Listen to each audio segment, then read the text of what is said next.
प्यारे विद्यार्थियों नमस्कार। आपकी बहुत बड़ी समस्या कि सर अनुच्छेद कैसे याद करते हैं, मैं आपको एक सैंपल बता रहा हूं, एक तरीका बता रहा हूं। मैं हमेशा उन विद्यार्थियों का विरोधी रहा हूं जो किसी न किसी बहाना बना के वो पढ़ाई से दूर जाना चाहते हैं, मेहनत करना चाहते नहीं, और मेहनत भी करते तो वो हार्ड वर्क करते हैं। आजकल हार्ड वर्क की आवश्यकता नहीं है, आपको स्मार्ट वर्क की आवश्यकता है। मात्र 5 मिनट लूंगा और देखिए आपको कितनी सारी जानकारी देके जाऊंगा। आप लोगों के एक आधा सवाल 100% फंसेगा। और एक ट्रिक्स देखिए, आप लोग इंतजार कीजिए, बहुत शानदार ट्रिक्स, कभी हमने सोचा भी नहीं होगा सर इस तरीके से भी अनुच्छेद याद किया जा सकता है। जरा सुनिए, एक बार मैं सिंपल तरीके से बता देता हूं आप लोगों को। अनुच्छेद 52 में प्रावधान है कि भारत में राष्ट्रपति होगा। अनुच्छेद 53 ये कहता है कि वो संघीय कार्यपालिका का प्रधान होगा। अनुच्छेद 54 ये कहता है राष्ट्रपति का निर्वाचक मंडल है, उसमें कौन कौन शामिल होंगे। अनुच्छेद 55 ये कहता है वो जो चुनाव होगा उसके निर्वाचन की रीति क्या होगी, प्रक्रिया क्या होगी। अनुच्छेद 56 ये कहता है राष्ट्रपति पद की पदावधि क्या होगी, किसके प्रसाद प्रदान पद धारण करेंगे, क्या सब कुछ इसमें प्रावधान है। दोबारा आएंगे नहीं आएंगे, राष्ट्रपति को पुनः निर्वाचन होने के लिए पात्रता का उल्लेख के संबंध में क्या योग्यताएं होंगी, राष्ट्रपति पद के लिए क्या योग्यताएं। मैं क्लियर करना चाह रहा हूं विद्यार्थियों, योग्यताएं और शर्तें अलग अलग होती है। भारत के नागरिक होने चाहिए, आपकी आयु न्यूनतम 35 वर्ष होनी चाहिए, ये योग्यताएं। शर्तें, आप संसद या किसी विधानमंडल के कोई सदस्य नहीं हो सकते, आप लाभ का पद धारण नहीं करेंगे, आप लाभ का पद धारण नहीं करेंगे। ये क्या है, आपको वेतन भत्ते वो मिलेंगे जो संसद द्वारा निर्धारित किए जाते हैं। ये क्या है, आप लोगों की शर्तें हैं। योग्यताएं अलग है, आप लोगों में क्या योग्यता है, शर्तें कंडीशन है भाई, लाभ का पद धारण नहीं करेंगे, आपका वेतन भत्ते वो दिए जाएंगे, संसद द्वारा निर्धारण किया जाएगा, आप संसद या विधानमंडल किसी सदन के सदस्य नहीं हो सकते। ये शर्तें हैं। योग्यताएं, भारत का नागरिक होंगे, 35 वर्ष की न्यूनतम आयु होगी। उनको शपथ कौन दिलाएगा, कौन शपथ दिलाएंगे, वो शपथ या प्रतिज्ञान। अगर आप लोग साथियों ईश्वर को मानते हैं तो आप लोग शपथ ले लीजिए, आप ईश्वर को नहीं मानते तो आप प्रतिज्ञान कर लीजिए। अनुच्छेद 61 कहता है कि राष्ट्रपति को पर जो महाभियोग की प्रक्रिया है, हटाने की प्रक्रिया का उल्लेख अनुच्छेद 61 में। अब हट गया यानी पद रिक्त हो गया तो क्या करेंगे, आकस्मिक रिक्तियों के संबंध में क्या प्रावधान है, वो अनुच्छेद 62 में, और अनुच्छेद 63 से उपराष्ट्रपति शुरू हो जाता है। अब इसको याद करने का तरीका बता रहा हूं। सबसे पहले आप ये ध्यान रख लो, एक अनुच्छेद 57 में एक बात ध्यान रख लेना कि दोबारा आएगा या नहीं, यानी पुनः निर्वाचन के लिए पात्रता, ये अनुच्छेद 57 में। बाकी ऊपर रह गया, बाकी नीचे रह गया, बाकी ऊपर रह गया, बाकी नीचे रह गए। 5 अनुच्छेद ऊपर रह गए, 5 अनुच्छेद नीचे रह गए, 5 ऊपर 5 नीचे, और बीच में मैंने फंसा दिया कि पुनः निर्वाचन लिए पात्रता। याद कैसे करेंगे वो ट्रिक्स देखिए आप लोग, मजा आएगा। और यदि आपको वाकई पसंद आए तो लाइक और शेयर करके हमारा हौसला बढ़ाएंगे। भारत में राष्ट्रपति होगा, कार्य करेगा, कौन चुनेगा, कैसे चुनेंगे, कब तक रहेगा, राष्ट्रपति होगा, कार्य करेंगे, कौन चुनेंगे, कैसे चुनेंगे, राष्ट्रपति होगा, कार्य करेगा, कौन चुनेंगे, कैसे चुनेंगे, दोबारा आएंगे या नहीं, यानी पुनः निर्वाचन के लिए योग पात्रता। भारत में राष्ट्रपति होगा, कार्यपालिका का प्रधान होगा, राष्ट्रपति का निर्वाचक मंडल, निर्वाचन की प्रक्रिया, कब तक रहेंगे राष्ट्रपति पद की पदावधि। याद करने का तरीका क्या था, राष्ट्रपति होगा, कार्य करेंगे, कौन चुनेंगे, कैसे चुनेंगे, कब तक रहेगा। ठीक है, इसके बाद 57 में 58 में क्या योग्यताएं होंगी, क्या शर्तें होंगी, कौन शपथ दिलाएगा, कैसे हटाएंगे, हट गया तो क्या करेंगे, उपराष्ट्रपति को बुलाएंगे।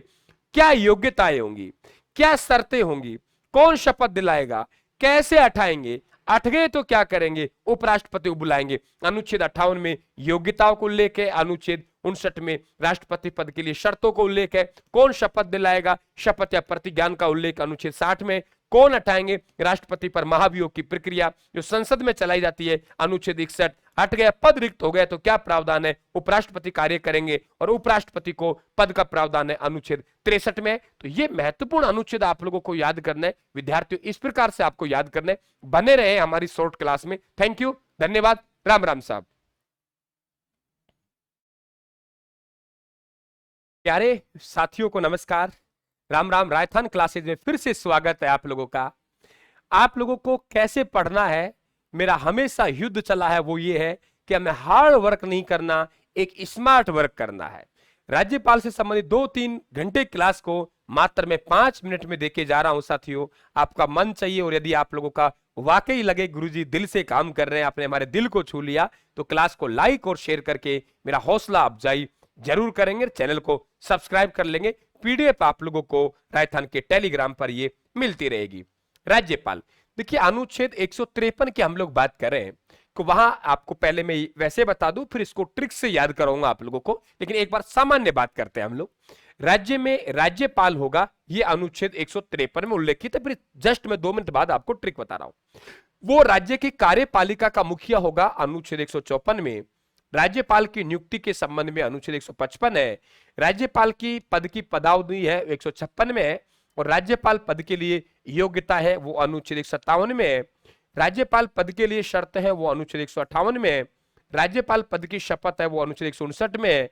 और पद रिक्त हो गया, आकस्मिक पद रिक्त होने पर क्या प्रावधान है वो अनुच्छेद 160 में है। और क्षमादान की शक्ति 161 में है। अब इसे ट्रिक से कैसे याद करेंगे जरा सुनिए आप लोग। राज्यपाल होगा, कार्य करेंगे, कौन चुनेगा, कब तक रहेंगे, योग्यताओं में आप लोग यहां पे देखेंगे कि यहां पे योग्यताओं में आप चिन्हित कर लें। अनुच्छेद 157 में योग्यताएं हैं, 4 अनुच्छेद मैंने नीचे छोड़ दिए, 4 ऊपर छोड़ दिए। तो आप एक याद कर लो, बीच में एक बात को फंसा दो ताकि ऊपर वाला ऊपर, नीचे वाला नीचे। अनुच्छेद 157 में राज्यपाल पद की योग्यताओं का उल्लेख है।